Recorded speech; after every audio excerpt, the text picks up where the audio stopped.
the ever-elusive election date, this week's big issue in the Bangkok Post.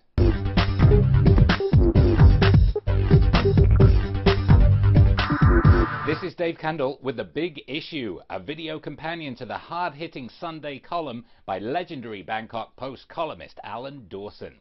This week, Alan writes, "Investors want elections.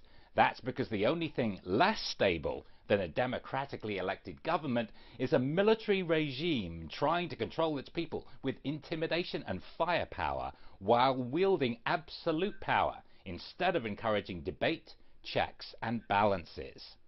Alan, do investors always want democratic elections? And if so, why have they flocked to Singapore and China? Don't autocratic regimes sometimes offer more stability?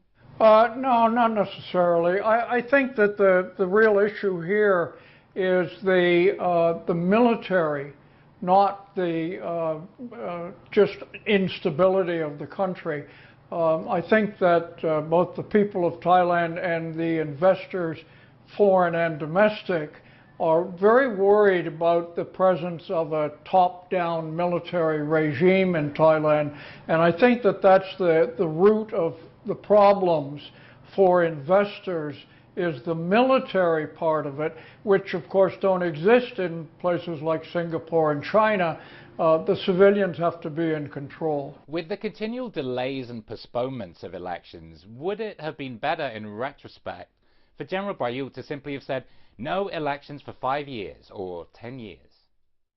I don't think so. I think for a while the Thai people will put up with a regime. I think that that's fine, and certainly the military in 2014 restored peace to the streets, and that was appreciated by a lot of people. But in the end, the Thais really want to strive for a democratic regime, and I don't think that a time limit on a military regime would turn that trick, because it would always be a lame duck regime if they put a time limit on it. Thanathorn of Future Forward and members of Pheu Thai saying, "We'll rip up the 2017 charter as soon as we're elected, but then what? New yellow shirt street demonstrations till there's another coup?" You know, it all seems like the same old seesaw between quasi-dictatorship and quasi-democracy we've had pretty much ever since 1932.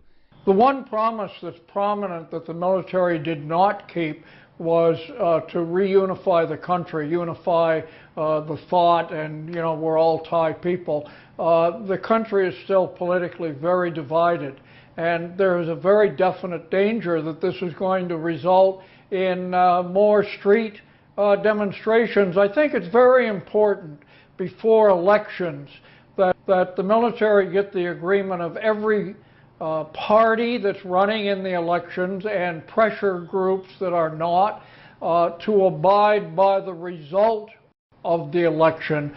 And this may keep peace for a couple of years at least after an election. Alan Dawson, Big Issue columnist, thanks for joining us. Read The Big Issue every Sunday in the Bangkok Post print edition, the e-newspaper, or at bangkokpost.com. How do you feel about the elusive election date? Leave your comments below or on the bangkokpost.com website. And join us next Sunday for another big issue in the Bangkok Post. I'm Dave Kendall. Have a great week.